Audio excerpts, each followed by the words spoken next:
Who says you can't eat pasta in January? This week I'm going for 30 plants without cooking 30 recipes. Here's what I ate.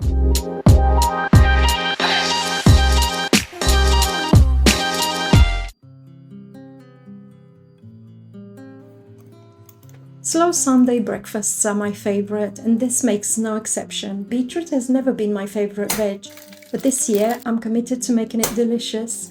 And this is how I'm doing it. Beet hummus on sourdough toast, topped with a lacy golden egg and a seed sprinkle. A little chili oil or chili crisp makes this breakfast complete. If you like the sound of this beet hummus, I left the recipe in the description for you.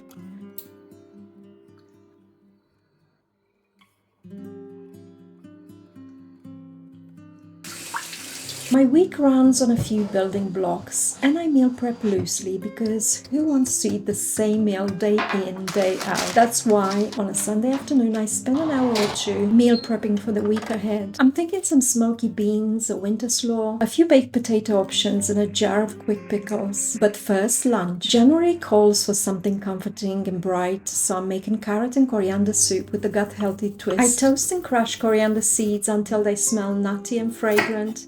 Soften the onion and carrots in a pan, but if your soup maker has a sauté function, start there. And then blend the spices in a little olive oil, add everything to the jug with a generous cupful of red lentils for protein and fiber, and let it run for 20 minutes only.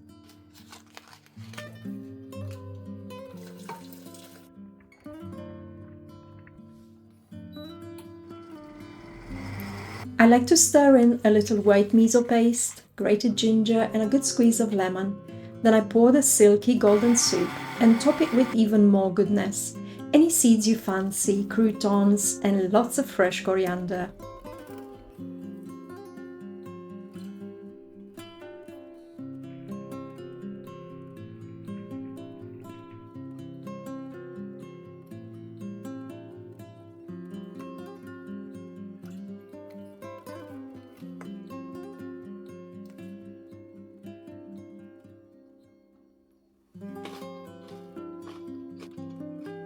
So delicious.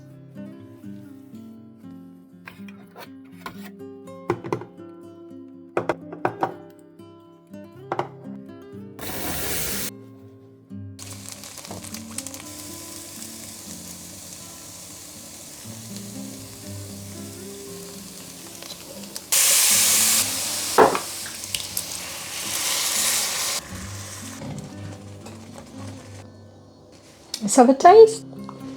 It's a bit spicy, but so much better than store-bought.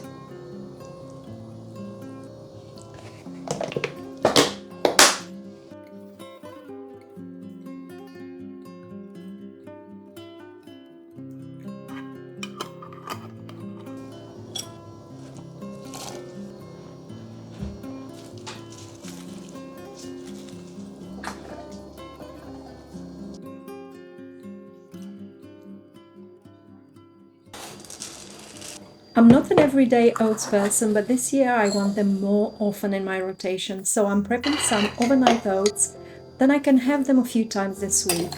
If you love oats in the morning, you'll have an easy win.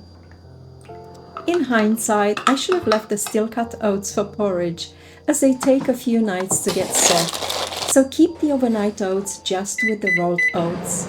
I give the frozen berries a good few minutes cooking in the microwave to get them hot and syrupy, but let them cool down before adding.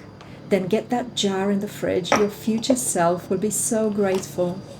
For dinner, I want to keep it low effort, so I am going to grab one of those sweet potatoes and stuff generous spoonfuls of those smoky beans, topped with some grated cheddar and mozzarella, and melt it quickly in the air fryer.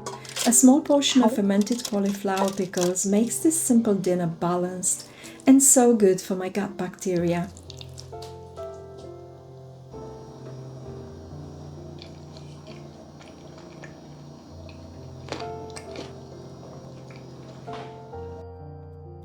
Monday breakfast is quick: smoked salmon and avocado and sourdough. This is one of my easiest ways to get protein in and still keep it interesting.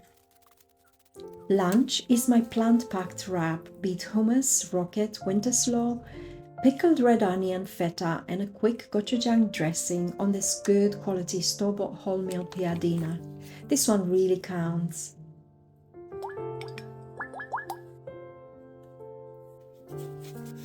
Oh no, this is gonna break, this is gonna break. Ah!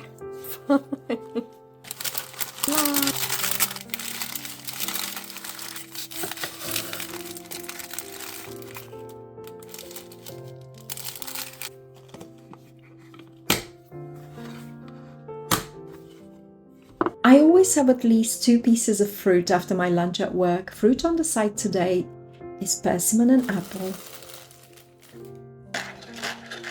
For dinner, the carrot soup is my savior again, and that is absolutely the point in making a big batch. Also, who's thrilled to cook a full dinner on a Monday evening? I love to make it feel new again though, with plenty of freshly chopped coriander and more of those seeds and crunchy crostinis.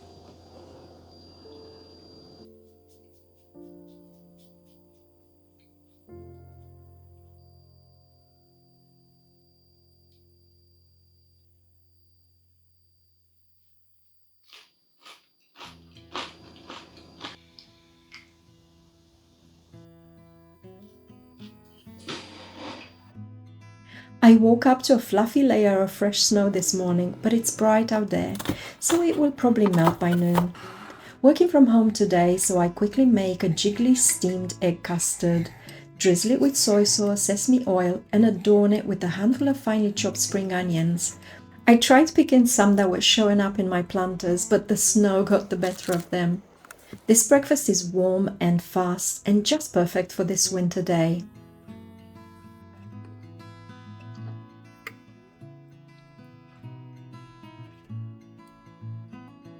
Mid-morning, I feel like a substantial snack is in order, so I'm going to portion some of those overnight oats I prepped on Sunday, full of crunchy toasted almonds on top. This definitely hits the spot and I can carry on till lunchtime. Feeling quite smug already, thinking about all the plants that I've already racked in today.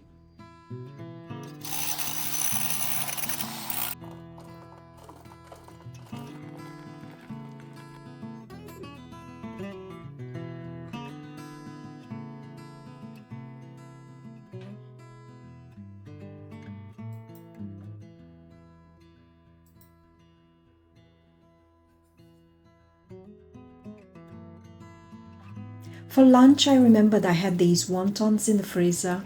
Iggy, our daughter, made them, but I want to jazz up a broth for them with mushrooms, carrots, ginger, a little garlic and spring onions. And I also need a big bright crunchy veg like pak choy. All I need to do is get it smoky with a drop of sesame oil. This is what I call gourmet lunch at home. Tuesday dinner I'm going to cook properly, but this doesn't mean slaving over a stove. So I smother chicken breast and boneless thighs in easy spices and olive oil while I give my tender stem broccoli the microwave treatment. I cook a basmati and wild rice mix and make more because we can use the leftovers for another meal or lunches throughout the week. Then serve everything with the celeriac, carrot and apple slaw I prepped on Sunday, adding those pickled red onions and parsley for even more plant variety. Bon appetit! My morning starts with sourdough toast with peanut butter, homemade marmalade, a lovely gift from Christmas, blueberries and milled flax seeds.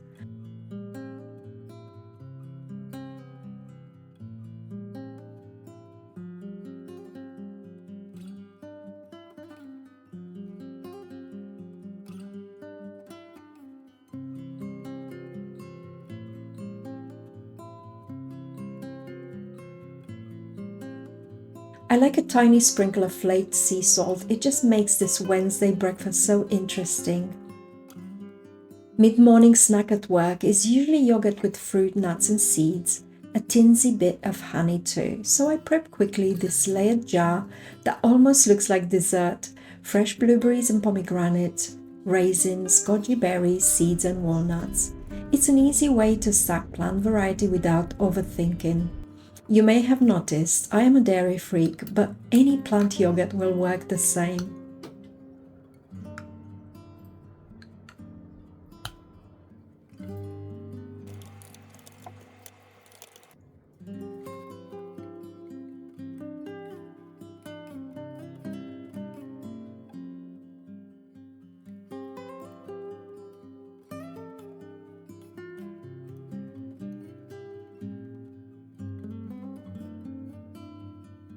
In the last few years, I got into the habit of picking one vegetable that I don't usually cook with.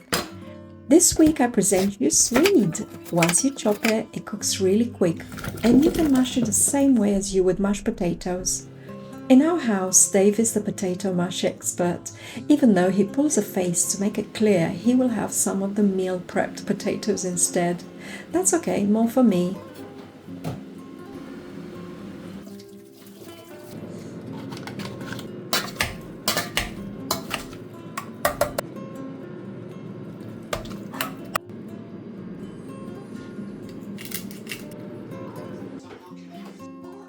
Sweet mash with smoky beans, roast peppers and fermented cauliflower. This is comfort food, but it still ticks the gut-friendly boxes.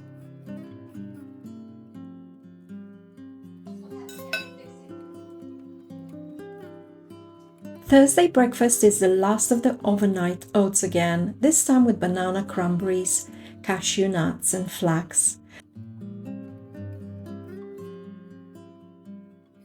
Lunch is leftovers. To be fair, most of my lunches are cooked chicken and rice, broccoli, sweet potato, my homemade pesto, packing Swiss chard, basil, garlic, lemon, walnuts and pine nuts, and sun-dried tomatoes. This is exactly why I meal prep. And yes, after this, I had an orange and a slice of cake. No judgment, please. It was a lighter homemade cake my daughter made, and it was absolutely worth it. You might hear the rain out there. It's proper January weather. It's really miserable and raining. Tonight I'm thinking about making some salmon, really simple, with miso, soy sauce, sesame seed oil, a little bit of chili. I have a shallot. We'll have a look to see what kind of vegetables I have in the fridge. Definitely some cabbage. These cabbages have seen better days, but I'm going to give them a good clean and then we'll make a stir fry. I ended up using scissors. If you slice the cabbage and shallots thinly and prep the sauce before you start cooking, everything comes together really fast. I brushed the salmon with the glaze I made in a minute or two with a teaspoon of miso, soy sauce, sesame oil, ginger paste and freshly minced garlic, a smidgen of honey, and reserved some of the glaze to add right at the end and coat those veg and noodles. I like to slice some ribbons of nori. This is seaweed, by the way. Sweet, salty and punchy with a little chili kick too. Perhaps a refreshing dessert would not be such a bad thing right now. So ending with a few spoonfuls of Greek yogurt topped with apple, walnuts, blueberries and curls of dark chocolate. Yes, good chocolate counts too. We made it to the end of the work week, but still, I'd rather switch things up with my usual yogurt snack. Clearing whatever was left in my fruit and veg fridge drawer, I am adding blueberries, passion fruit and a small handful of walnuts. And for lunch, the colourful noodle stir fry left over, but topped them with halves of jammy egg for protein. If you're anything like me, by Friday evening I crave something crispy. So dinner is homemade turkey schnitzel, and Dave made potato wedges, all spiced simply with smoked paprika, garlic powder and seasoned well. Having pickles in the fridge is handy because not every meal is plant heavy, and that's fine. The variety adds up across the week. Isn't Saturday breakfast time your favorite too? Especially as our children flew the nest and there are no football games or activities to rush them to. Saturday mornings are made to be savored. This is when I am mindfully layering plants with a gorgeous smashed avocado toast, topped with rocket, arugula, any herbs I have left, parsley is my favorite, and tangy pickled red onion ribbons. Not forgetting protein from scrambled eggs and cottage cheese.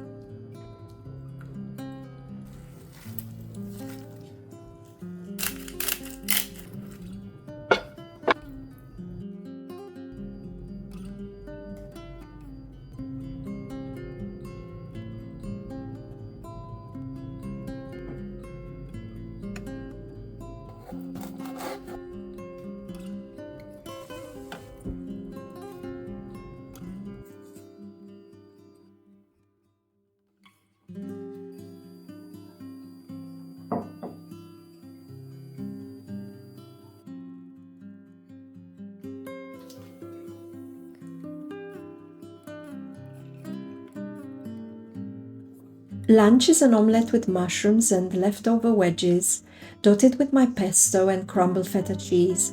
Those leftovers are upgraded again.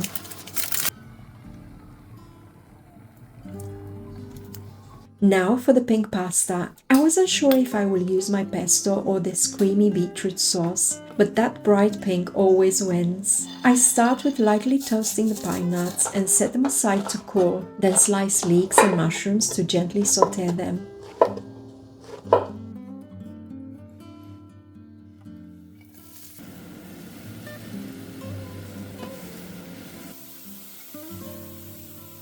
If you, like me, think you don't like beetroot, this is a very good place to start. The sauce takes literally a few minutes. Blend cooked beetroot, store-bought is fine, with garlic and a little cream cheese for a sauce that's bright and genuinely delicious.